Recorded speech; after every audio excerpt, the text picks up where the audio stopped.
불교의 깨달음과 기독교의 초월은 동일시될 수 없는가? 수리 아저씨의 오늘의 사유는 다원주의적으로 종교를 통합하자는 이야기가 아닙니다. 수리 아저씨는 단지 포괄주의적 신앙관을 가졌다는 점을 전제하고 시작합니다. 그러나 이 사유는 서로 다른 전통을 억지로 하나로 묶으려는 시도가 아닙니다. 다만 이것이 사유의 한 방편이라는 점은 간과하지 말아야 합니다. 제가 지금 하려는 것은 불교를 불교 자체의 교리 언어로 반복하는 일이 아닙니다. 오히려 불교의 사유를 기독교적 존재론의 언어로 다시 읽고 해석해 보려는 것입니다. 그러므로 여기서 사용하는 관계, 연합, 초월, 하나됨 같은 표현은 불교의 원어를 그대로 옮긴 말이 아니라 불교의 사유를 기독교식으로 번역하는 해석의 언어입니다. 이 논의를 시작할 때 먼저 전제해야 할 것이 있습니다. 우리는 죽음 이후를 실제로 아는 자가 아닙니다. 누구도 궁극을 직접 소유하거나 완전히 확인한 적은 없습니다. 결국 각 전통은 자기 언어와 상징 안에서 궁극을 더듬고 그 해석 안에서 살아갑니다. 그렇다면 불교가 말하는 깨달음을 제가 인정하는 기독교의 초월 하나님이라는 언어로 읽는 것 역시 가능할 수 있습니다. 또 여기서 기독교인들이 이 영상을 접한다면 깨달음을 인식의 차원에 머무는 것으로 낮추어 초월과 비유한다고 비아냥거릴 수도 있습니다. 그러나 제가 아래에서 전제하려는 것은 불교의 자비의 작동 방식을 기독교의 초월의 개입 혹은 선행은총과 견주어 사유해 보려는 것입니다. 그러니 이 시도가 다소 불편하게 들리더라도 적어도 수리 아저씨가 무엇을 제시하려는 것인지는 그 전제 위에서 이해해 주셨으면 합니다.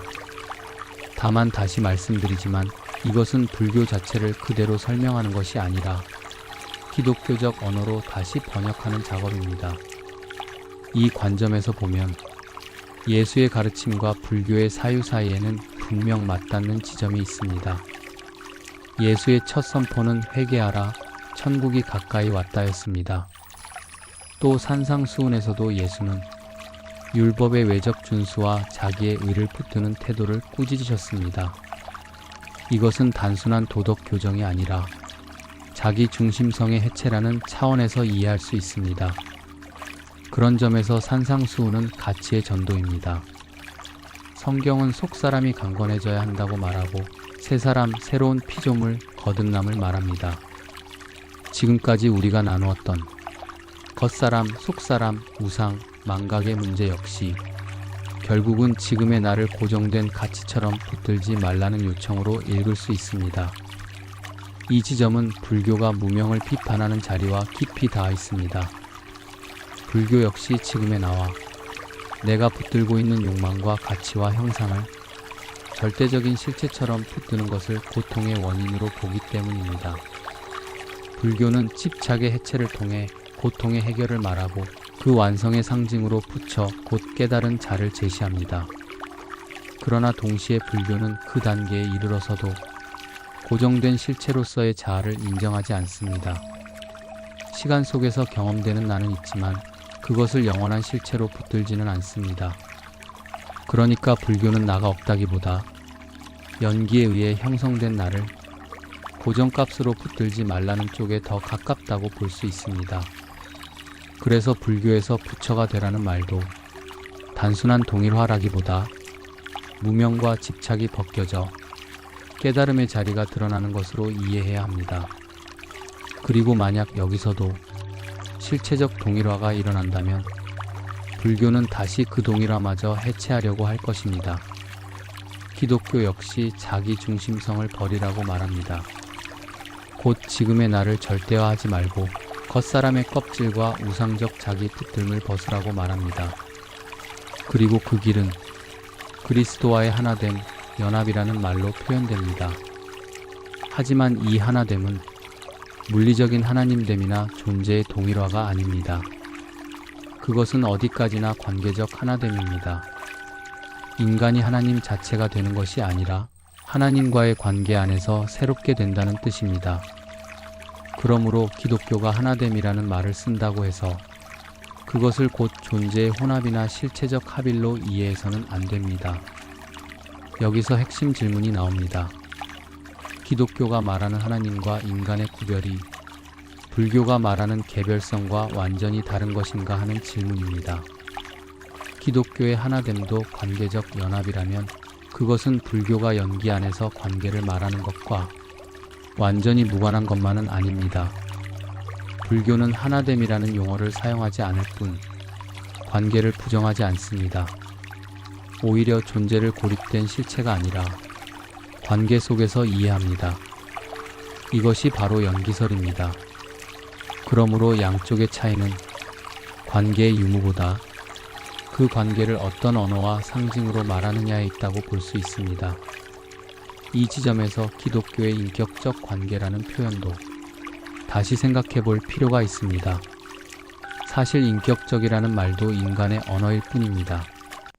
하나님과 인간 사이의 궁극적 관계를 설명하기 위해 빌려 쓰는 표현입니다. 그러므로 중요한 것은 인격이라는 개념 자체가 아니라 관계의 차원입니다. 하나님과 인간이 무차별적으로 섞이는 것도 아니고 완전히 끊어진 것도 아니며 어떤 관계적 연합 안에 있다는 점이 중요합니다. 이와 연결해서 기독교인들이 자주 사용하는 그리스도 안이라는 표현도 조심해서 써야 합니다. 자기 중심성의 해체가 없는 상태에서 그리스도 안, 야다, 연합 같은 말을 남발하면 그 말은 참된 변화의 언어가 아니라 종교적으로 꾸민 자기 확신의 말이 될 수 있습니다. 그것은 속사람은 변화가 없는데 겉사람만 치장하는 꼴이 될 수도 있습니다. 그래서 이것을 회칠한 무덤이라고 비유해도 그리 과한 말만은 아닐 것입니다. 우리는 언제나 부분적으로 알고 부분적으로 깨닫습니다. 그런데 현재의 나를 붙잡은 채 그 언어를 사용할 때 그것은 쉽게 종교적 자아 고정으로 타락할 수 있습니다. 이 점에서 불교의 무명이 자아의 실체화를 경계하듯 기독교의 그리스도 아니라는 말도 자기 중심성이 해체되지 않으면 같은 위험을 안게 됩니다. 같은 맥락에서 우리가 아들이 되면 이미 영원 전부터 아들이다라는 표현도 문제를 안고 있습니다. 이 말은 지금 드러난 아들됨이 시간 이전부터 이미 실제적으로 정해져 있었던 것처럼 들릴 수 있습니다. 그래서 선제설적 뉘앙스를 만들고 예정론적으로 굳어질 위험도 있습니다. 문제는 이 표현이 현재의 자율적 선택과 관계적 응답을 통해 아들됨에 참여한다는 흐름보다 이미 영원 전에 아들로 존재했다는 쪽으로 더 강하게 읽힌다는 데 있습니다. 그래서 존재와 정체성도 구분해야 합니다. 존재의 근원은 하나님 혹은 그리스도 안에 있다고 말할 수 있습니다. 그러나 정체성은 시간 속 삶과 응답 안에서 드러나고 형성되며 확인됩니다.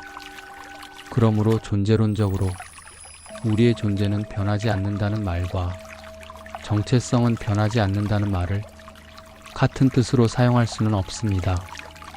존재의 근거는 하나님 안에 있을 수 있으나 정체성은 시간 속에서 누구를 중심으로 사느냐에 따라 달라지고 드러납니다. 또 하나 중요한 것은 불교가 단순히 공이나 무아만 말하는 것이 아니라 그로부터 흘러나오는 자비의 작동도 말한다는 점입니다. 깨달음은 자기 안에 머무는 폐쇄가 아니라 타자를 향해 흘러가는 자비의 운동으로 드러납니다. 불교의 자비의 작동은 수행이 결국 스스로를 넘어설 수 없음이 드러나는 길목에서 부처로 넘어가는 과정의 일환이기도 합니다. 저는 이 지점에서 그 자비의 작동을 한편으로는 기독교가 말하는 초월의 개입처럼 읽을 수 있다고 봅니다. 왜냐하면 그것은 인간의 계산이나 자기 보존의 논리를 넘어 인간 바깥에서 오는 것처럼 경험되는 열림과 움직임이기 때문입니다. 물론 불교는 그것을 하나님의 개입이라고 부르지 않을 것입니다. 그러나 제가 기독교식으로 해석하자면 그 자비의 운동은 인간의 자기 중심성을 넘어 들어오는 초월의 작동 혹은 은총의 흔적처럼 읽을 수 있습니다. 결국 제가 말하려는 것은 이것입니다. 불교의 무명, 무아, 연기, 깨달음, 자비를 기독교의 존재론적 언어로 다시 읽을 수는 있습니다. 그러나 그것은 불교를 불교의 말로 반복하는 것이 아니라 기독교식으로 번역하고 해석하는 일입니다. 중요한 것은 두 전통을 억지로 같다고 만드는 것이 아니라 서로 다른 언어와 상징이 궁극과 인간의 관계를 어떻게 드러내는지를 사유하는 것입니다. 불교가 실체적 자아의 해체를 통해 깨달음을 말한다면 기독교는 자기중심성의 죽음을 통해 그리스도와의 연합을 말합니다. 그러나 그 연합은 물리적 하나님됨이 아니라 관계적 하나됨입니다. 그리고 불교 역시 연기를 통해 관계를 부정하지 않고 자비를 통해 그 관계의 운동성을 드러냅니다. 그렇다면 두 전통은 같은 언어와 상징의 말을 하는 것은 아니지만 서로 다른 언어로 궁극과 인간의 문제를 더듬고 있다고 말할 수 있습니다. 이 영상은 불교와 기독교를 통합하려는 시도가 아니라 불교의 사유를 기독교적 존재론의 언어로 번역하여 궁극과 인간의 관계를 다시 묻는 작업이다.